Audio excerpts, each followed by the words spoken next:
membongkar sisi lain Eiffel, lebih dari sekadar besi tua. Halo semuanya, balik lagi di channel ini. Kali ini kita akan membahas fakta-fakta menarik dan jarang diketahui tentang Menara Eiffel. Siapa sangka menara yang jadi simbol cinta ini punya apartemen rahasia di puncaknya. Atau pernah hampir diruntuhin atas perintah Hitler. Belum lagi koneksinya sama patung Liberty di Amerika. Dan fakta bahwa menara ini dulunya juga berfungsi sebagai laboratorium sains. Gue jamin, setelah nonton video ini, cara kalian ngelihat Menara Eiffel bakal beda banget. Siapin cemilan, duduk yang enak, karena perjalanan kita mengungkap misteri Menara Eiffel dimulai sekarang. Apartemen rahasia di puncak Paris cuma buat orang penting? Bayangin aja guys, di tengah hiruk-pikuk pembangunan struktur besi raksasa yang bakal jadi ikon dunia, si perancangnya, Gustave Eiffel, nambahin satu ruangan khusus buat dirinya sendiri di bagian paling atas. Ini bukan sekadar ruang kerja atau pos pantau biasa loh, tapi bener-bener sebuah apartemen pribadi. Pasti rasanya beda banget, ngelihat Paris dari ketinggian segitu, dari tempat yang cuma dia yang punya akses. Nah, apartemen ini tuh nggak gede-gede amat kayak penthouse zaman sekarang yang ada kolam renangnya. Tapi, untuk ukuran tahun 1889, punya ruangan pribadi di puncak bangunan tertinggi di dunia, itu udah kayak punya istana di langit. Katanya sih, interiornya cukup nyaman, dilengkapi perabotan kayu, wallpaper bermotif, bahkan ada piano grand. Bayangin, Gustave Eiffel mungkin sering main piano di situ sambil ngeliatin lampu-lampu kota Paris. Romantis, tapi juga agak intimidating ya, sendirian di atas sana. Gue jadi penasaran, apa dia nggak takut ketinggian ya, malah bikin apartemen di situ. Terus, buat apa sih sebenarnya apartemen ini? Apa cuma buat Gustave Eiffel bengong sambil minum kopi dan menikmati kesuksesannya? Ternyata nggak juga, meskipun awalnya banyak yang ngira ini tempat dia buat menyepi, atau mungkin buat riset lanjutan, fungsi utamanya adalah buat menjamu tamu-tamu penting. Jadi semacam VIP lounge eksklusif gitu deh. Salah satu tamu paling terkenal yang pernah dijamu di apartemen rahasia ini adalah Thomas Alva Edison. Ada catatan yang bilang Edison ngasih Eiffel salah satu fonograf pertamanya sebagai hadiah. Keren! Dengan adanya apartemen ini, banyak banget tokoh terkenal, ilmuwan, dan mungkin juga bangsawan yang pengen banget bisa masuk. Katanya sih, Gustave Eiffel nerima banyak tawaran menggiurkan dari orang-orang kaya Paris yang pengen nyewa apartemen itu, bahkan cuma buat satu malam. Tapi, Eiffel dengan tegas nolak semua tawaran itu. Dia lebih milih gunain tempat itu buat kepentingan pribadi dan pertemuan-pertemuan ilmiah atau dengan teman-teman dekatnya. Nyaris jadi rongsokan, kenapa Eiffel gak jadi dibongkar? Fakta berikutnya ini cukup bikin gue merinding disco guys. Bayangin, Menara Eiffel yang sekarang jadi simbol kebanggaan Perancis, dulunya direncanain buat diruntuhin. Iya, kalian gak salah dengar. Diruntuhin. Menara ini awalnya dibangun buat pameran dunia Sidul Batlemenan, bukan monumen abadi. Pameran itu buat ngerayain 100 tahun revolusi Perancis. Eiffel itu etalase raksasa buat pamer teknologi konstruksi besi.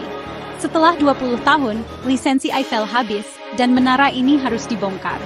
Dalam kontrak awalnya, ada klausul pembongkaran. Nasibnya udah di ujung tanduk sejak awal. Gue jadi mikir, gimana ya perasaan Gustave Eiffel waktu itu? Udah susah payah ngerancang dan ngebangun, tahu-tahu cuma buat 20 tahun doang. Pasti ada rasa was-was juga, jangan-jangan karyanya cuma jadi kenangan sesaat. Padahal biayanya juga nggak sedikit kan buat bangun menara sebesar itu. Banyak juga loh pihak yang dari awal udah nggak setuju sama pembangunan Menara Eiffel. Para seniman dan intelektual Paris waktu itu rame-rame protes. Mereka bilang menara itu bakal ngerusak pemandangan kota Paris yang indah, kayak cerobong asap pabrik raksasa yang item dan jelek. Ada petisi yang ditandatangani nama-nama besar kayak Guy de Maupassant dan Alexandre de Dumas-Fils. Mereka nganggep Eiffel itu monster besi yang gak ada estetikanya sama sekali. Wah, kalau mereka tahu Eiffel bakal jadi seikonik ini, mungkin mereka bakal revisi petisinya ya. Nah, seiring berjalannya waktu, Menara Eiffel ternyata jadi populer banget. Jutaan orang datang buat ngeliat dan naik ke atasnya selama pameran dunia. Tapi, popularitas aja nggak cukup ngelametin dia dari rencana pembongkaran. Pemerintah kota udah siap-siap buat ngelaksanain kontrak. Bisa bayangin nggak sih, Paris tanpa Menara Eiffel? Rasanya kayak ada yang kurang gitu. Kayak makan nasi uduk tanpa kerupuk, Atau kayak nonton film horor, tapi nggak ada jump scare-nya. Cerita Menara Eiffel ini emang nggak ada habisnya ya guys. Udah lolos dari rencana pembongkaran awal, ada lagi ancaman yang lebih serem di masa depan. Kali ini datangnya dari Adolf Hitler. Pas Perang Dunia Kedua, Jerman menduduki Perancis, termasuk Paris. Bisa kebayangkan gimana mencekamnya suasana Paris waktu itu? Kota yang tadinya romantis, tiba-tiba jadi suram di bawah pendudukan Nazi, dan Menara Eiffel jadi sorotan. Hitler ngasih perintah ke Jenderal Dietrich von Choltitz buat ngancurin Menara Eiffel. Nggak cuma Eiffel, tapi juga beberapa landmark penting lainnya di Paris. Perintahnya jelas, Paris nggak boleh jatuh ke tangan sekutu dalam keadaan utuh. Udah susah payah dibangun, hampir dibongkar karena kontrak. Sekarang mau dihancurin sama diktator. Kasian banget nasibmu, wahai menara. Gua ngebayangin gimana dilemanya Jenderal von Choltitz. Di satu sisi, dia harus nurut perintah Führernya. Di sisi lain, dia mungkin juga sadar betapa berharganya Paris dan monumen-monumennya buat peradaban dunia. Konon katanya, von Choltitz ini sebenarnya pecinta seni dan arsitektur, jadi dia ragu-ragu buat ngelaksanain perintah brutal itu. Tapi, ya namanya juga perintah dari atasan paling atas, pasti tekanannya gede banget. Dia harus mikir cepet, gimana caranya biar Paris selamat, tapi dia juga nggak dianggap pembangkang sama Hitler. Ini kayak milih antara dimarahin bos atau ngerusak barang antik super mahal. Sementara para petinggi Nazi lagi sibuk ngurusin strategi perang dan perintah penghancuran, para pejuang perlawanan Perancis nggak tinggal diam. Mereka mungkin nggak bisa ngelawan secara frontal dengan kekuatan militer yang seimbang, tapi mereka punya cara-cara cerdik buat nunjukin perlawanan dan bikin repot pasukan pendudukan. Salah satu aksi paling ikonik yang mereka lakuin terkait Menara Eiffel adalah motong kabel-kabel lift menara. Tujuannya simple, tapi jenius.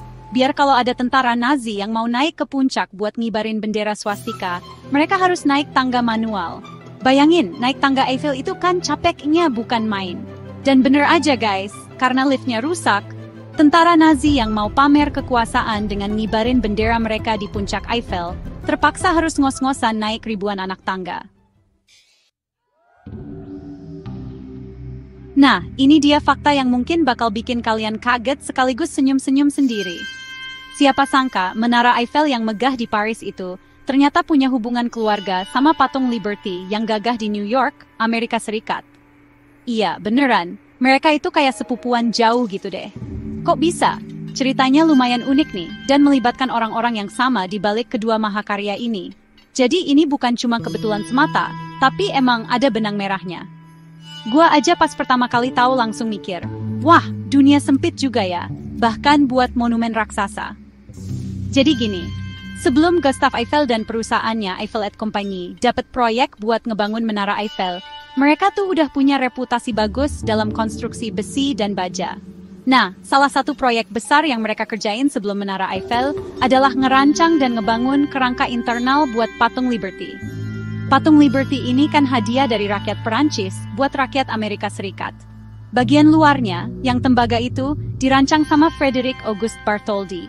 Tapi, buat nopang struktur patung yang gede dan berat itu, butuh kerangka besi yang kuat banget di dalamnya. Tugas buat ngerancang kerangka internal patung Liberty ini, awalnya dipercayakan ke Eugène Viollet-le-Duc, seorang arsitek terkenal. Tapi sayangnya, Viollet-le-Duc meninggal dunia sebelum rancangannya selesai. Akhirnya, Bartholdi ngedeketin Gustave Eiffel buat ngelanjutin tugas ini. Eiffel, bersama dengan insinyur kepercayaannya, Maurice Koechlin. Nama ini penting nih, inget-inget ya. Kemudian ngerancang sistem kerangka besi yang inovatif buat Liberty. Sistem inilah yang bikin patung itu bisa berdiri kokoh ngelawan angin kencang dan cuaca ekstrem di pelabuhan New York. Jadi para pekerja dan insinyur di perusahaan Eiffel udah punya pengalaman duluan nih main-mainnya sama struktur besi skala besar lewat proyek patung Liberty.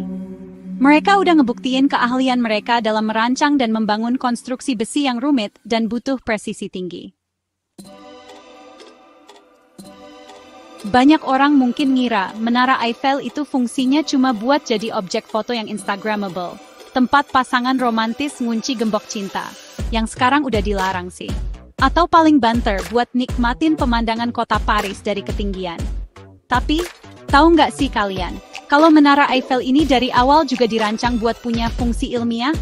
Iya, Gustave Eiffel itu nggak cuma mikirin estetika dan kekuatan struktur, tapi juga gimana caranya menara ini bisa berkontribusi buat kemajuan ilmu pengetahuan. Jadi, di lantai 3 Menara Eiffel, yang merupakan salah satu platform observasi tertinggi, ternyata ada sebuah laboratorium meteorologi. Bukan laboratorium abal-abal ya, tapi beneran tempat ngelakuin penelitian cuaca dan atmosfer.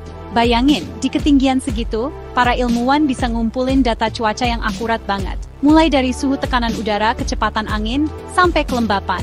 Informasi ini penting banget buat prediksi cuaca dan studi iklim. Nggak cuma meteorologi, laboratorium di Menara Eiffel ini juga dipakai buat berbagai studi fisika dan aerodinamika. Gustave Eiffel sendiri sangat tertarik sama aerodinamika, terutama efek angin terhadap struktur tinggi. Dia bahkan ngebangun terowongan angin kecil di kaki menara buat ngelakuin eksperimen. Hasil penelitian aerodinamika dari Menara Eiffel ini kemudian banyak digunain dalam perancangan pesawat terbang generasi awal. Jadi, secara nggak langsung, Menara Eiffel juga punya andil dalam perkembangan dunia penerbangan. Yang lebih menarik lagi, Gustave Eiffel ngebuka pintu laboratoriumnya ini buat ilmuwan-ilmuwan lain yang pengen ngelakuin eksperimen di Menara Eiffel. Dia percaya banget kalau menaranya ini bisa jadi platform yang unik buat berbagai macam penelitian ilmiah. Jadi banyak ilmuwan dari berbagai disiplin ilmu yang datang dan manfaatin fasilitas di Eiffel. Itulah beberapa fakta menarik tentang Menara Eiffel yang mungkin belum kalian ketahui. Gimana guys? Ternyata banyak banget ya cerita seru dan sisi lain dari menara besi ini yang nggak kita duga sebelumnya. Dari mulai punya apartemen rahasia buat sang perancang, hampir 2 kali mau dihancurin, punya saudara di Amerika, sampai jadi laboratorium sains yang penting. Gua pribadi sih, jadi makin respect sama Menara Eiffel, dan tentunya sama Gustave Eiffel, yang udah mikirin semuanya dengan begitu detail dan visioner. Semoga video kali ini bisa nambah wawasan kalian, dan bikin kalian ngeliat Menara Eiffel dengan cara yang sedikit berbeda. Seperti biasa, kalau kalian suka sama video ini dan ngerasa informasinya bermanfaat, jangan lupa like, comment, dan subscribe